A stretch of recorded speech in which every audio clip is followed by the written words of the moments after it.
On doit essayer d'avoir toujours un esprit critique et il faut apprendre à savoir dire non dans certaines circonstances. Je crois que le conformisme, c'est une chose épouvantable dans les sociétés. Parce qu'il peut y avoir des ordres, ça peut être à l'armée, ça peut être dans une entreprise, ça peut être dans d'autres cadres, qui sont des ordres qui sont contraires à la liberté des autres. Et dans ce cas-là, je crois que chacun, on doit se sentir concerné et il faut pouvoir dire non, oui. Donc, ça s'appelle une désertion quand c'est dans le cadre de l'armée, mais ça peut être aussi des refus dans notre monde du travail qui se veut extrêmement compétitif et inhumain. Hein. Quelqu'un dans votre film parlait de ça, qu'il n'avait pas eu cette force de caractère. C'est dans ce sens que... Oui, oui, c'est ça. C'est-à-dire que lorsque j'interviewe un lieutenant qui a fait la guerre d'Algérie et qui s'est laissé gagner par cette ambiance extrêmement brutale et d'une certaine manière raciste, il dit oui, j'ai pas eu la force de caractère à l'époque. Mais ce que je crois qui est important, c'est que depuis lors, cet homme a pris conscience de cet échec à un moment de sa vie, et depuis lors, il a beaucoup réfléchi, étudié, et maintenant, c'est un autre homme. C'est un homme qui sait faire face, et je dirais que par son témoignage, il montre qu'il fait face à son passé. Peu avant la mort de mon mari, il y a un général avec beaucoup d'étoiles et qui avait un rôle très important qui a demandé à venir le voir. Il est donc venu et il est venu dire à mon mari qu'il était très ému de rencontrer cet homme-là, à mon mari, en disant j'aurais aimé faire pareil et je n'ai pas pu. Et ça voulait dire que sa famille ne l'aurait pas soutenu.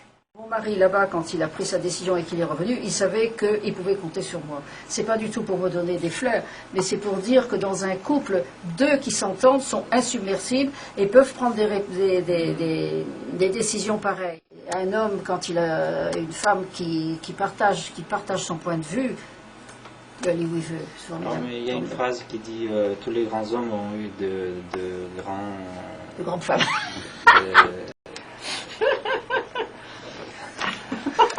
Voilà, quelque chose comme ça. Pensez-vous avoir tout dit avec ce documentaire? Un documentaire, c'est comme un livre. On ne peut pas être encyclopédique. Et puis 2 heures de film, c'est peut-être un peu exceptionnel, c'est long, télévision, 2 fois 1 heure, mais on est obligé de se limiter à des grands thèmes. Et pour moi, dans ce film, ce qui m'intéressait, puisque je suis né français, que j'étais appelé au service militaire pendant cette période algérienne, c'était de m'interroger comment la France, la patrie des droits de l'homme, la France qui a lutté contre le nazisme, qui a été une démocratie, comment a-t-elle pu déraper à ce point-là en Algérie?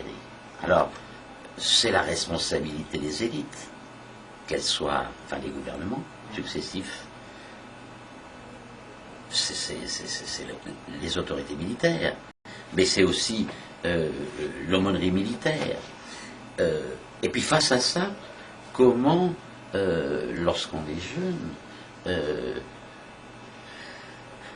est-ce qu'on doit tout accepter?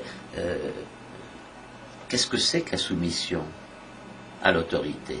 Est-ce qu'on ne doit pas parfois refuser d'être soumis quand c'est une chose immorale? Donc c'est à travers ces pistes que j'ai essayé de construire un film. Et tout n'y est pas, bien sûr, parce qu'il y a cet a priori de ne traiter que certains des thèmes. Mais certains des thèmes qui sont clés et qui permettent de nourrir des interrogations et d'ouvrir à des lectures. Voilà. C'est un éveil.